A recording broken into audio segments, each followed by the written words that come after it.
Tenho dor na costela. Será que isso pode representar alguma doença grave? Eu recebi um comentário de um seguidor aqui no meu canal no YouTube, dizendo que além de várias outras coisas, sentia dor na costela e isso atrapalhava inclusive de respirar. E que isso trazia um certo constrangimento. Eu estava na rua, estava em algum lugar, na hora que começava a ter aquela dor, eu não conseguia se mexer, não conseguia respirar direito e aí ficava com vergonha eventualmente do que os outros estavam pensando. Bem, dor na costela pode representar costocondrite. Costocondrite ou então uma inflamação no osso da costela mesmo, pode representar e pode ser um sinal de uma doença inflamatória sistêmica, dentre tantas, a mais prevalente é a espondilite anquilosante. A espondilite anquilosante, além de dar inflamação nas articulações periféricas, mãos, punhos, pés, tornozelos, a espondilite anquilosante também pode inflamar a articulação da bacia, chamada sacroiliaca, e aí você vai ter uma sacroileite bilateral, e a espondilite ela também pode inflamar os ossos planos, no caso da costela, gerando uma inflamação que a gente chama de condrite. E aí toda vez que a pessoa se movimenta, toda vez que a pessoa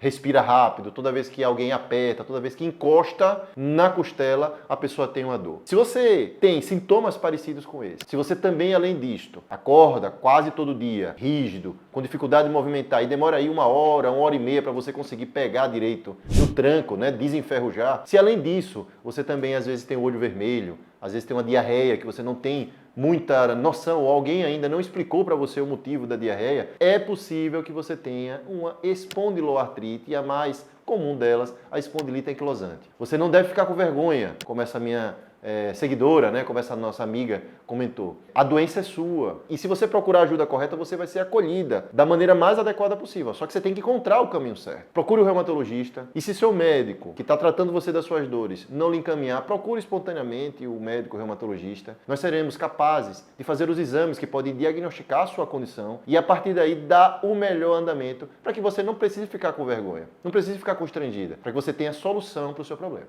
A espondilite anquilosante é uma doença autoimune e como toda doença autoimune, ela é inflamatória. Inflamação não é igual dor. Como essa nossa amiga comentou, ela tem dor na costela, ela tem dor no quadril. Então fica a ideia para a maioria das pessoas que eu tenho dor, eu tenho inflamação e não são a mesma coisa. Dor é apenas um dos sinais de inflamação, mas tem muita gente que está inflamado, ou seja, tem doença inflamatória sistêmica e localizada e não tem dor. E vice-versa, tem muita gente, na verdade a maioria das pessoas tem dor e não está inflamado. O nome, o sufixo ali que diz ite, tendinite, artrite, sacroileite, condrite, é o que representa a presença real de inflamação. No caso da espondilite, ou espondiloartrite, nós temos alguns lugares muito característicos que podem ser identificados como sinais de inflamação. Nós podemos ter inflamação articular, nesses lugares que eu já falei aqui, periferia, né? Mãos, punhos, pés, tornozelos.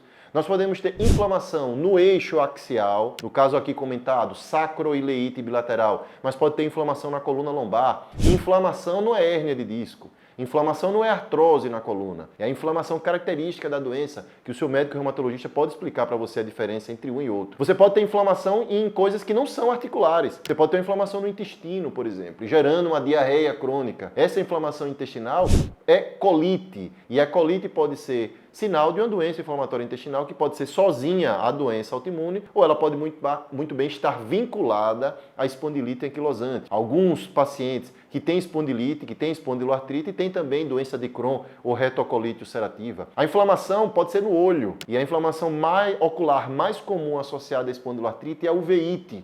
O paciente portador de espôndilo, em algum momento, pode ter o olho inflamado, com uma dor intensa, vista embaçada, e a partir daí ele pode ser diagnosticado ou como uma esclerite, ou como uma episclerite, ou como uma uveíte. Isso também faz parte e pode ajudar o médico reumatologista a dar o diagnóstico. O paciente com espondilite ou espondiloartrite pode ter dificuldade na expansão pulmonar. Na hora de puxar o ar, ele não consegue respirar direito, porque esses ossinhos que estão aqui, que são chamadas articulações coxocondrais, estão entre a costela e esse osso do meio, que é o externo, eles podem estar inflamados e na hora que a pessoa vai fazer a expansão pulmonar, a estrutura está inflamada e ele respira devagar ou respira curto, exatamente porque não quer sentir dor. A espondilo pode atacar diretamente o pulmão também. Além de atacar os ossos que estão compondo a caixa torácica, pode atacar o pulmão, dando uma fibrose pulmonar. Fibrose essa que ficou muito famosa agora na época da Covid, é o famoso vidro fosco ou fibrose pulmonar, que pode ser provocado por uma virose, pode ser provocado por uma doença autoimune. Entre várias doenças autoimunes que podem provocar fibrose, nós estamos falando aqui da espondiloartrite, espondilite anquilosante, que também pode provocar. O importante é que o diagnóstico ele é sempre dado quando se juntam sinais e sintomas, alterações nos exames laboratoriais e alterações nos exames complementares ou exames de imagem. No caso da espondiloartrite, esses sinais clínicos se juntam a alterações inflamatórias sistêmicas. Nós temos aí das inflamações sistêmicas documentadas por exames laboratoriais, as chamadas provas inflamatórias. O que são provas inflamatórias? Como o nome já diz, é a prova que o sangue está inflamado. Algumas letrinhas, alguns exames que têm umas letrinhas que o médico pode solicitar e a partir daí, quando estão altas ou algumas quando estão baixas, podem representar que aquele organismo está sistemicamente inflamado. E as doenças autoimunes, elas são capazes sim de gerar inflamações crônicas e inflamações sistêmicas. Além disso, o próprio exame de imagem pode mostrar inflamação. Pode mostrar a sinovite, pode mostrar artrite, pode mostrar sacroileite, pode mostrar no exame oftalmológico a uveíte. Então, o exame de imagem complementar, tomografia, ressonância e ultrassom, junto com a sua queixa, que pode representar uma queixa inflamatória, junto a alterações laboratoriais que podem demandar doença inflamatória sistêmica, é que farão com que o médico possa juntar as peças de quebra-cabeça e dizer que, eventualmente, essa sua dor nas costas, junto com essa sua dor no calcanhar, junto com essa sua dor na costela, que impede você de respirar, que tem uma rigidez, ou seja, uma dificuldade de movimento inicial, principalmente no início da manhã, isso tudo pode ser chamado de espondiloartrite ou espondilite anquilosante. E o mais importante, esse tipo de doença, quando diagnosticado de forma precoce, tem uma chance muito grande de ser adequadamente tratado e impedir as sequelas. O nome anquilosante vem de anquilose. Anquilose é quando um osso gruda no outro. Significa que o paciente portador de espondiloartrite, quando não tratado de forma precoce, vai evoluir com a coluna grudada, com as articulações sacroiliacas grudadas, com as articulações do tornozelo grudadas. E quando elas estão grudadas, elas perdem mobilidade e quem perde mobilidade perde função. O diagnóstico precoce, com as ferramentas que nós hoje temos de medicamento voltado para os alvos moleculares da inflamação, são capazes de mudar a vida e a progressão da doença em pacientes que têm espondilite ou espondiloartrite. Se você gostou desse vídeo e gostou do conteúdo, curta, compartilhe e se inscreva no meu canal para que você possa receber mais notificações de conteúdos como esse.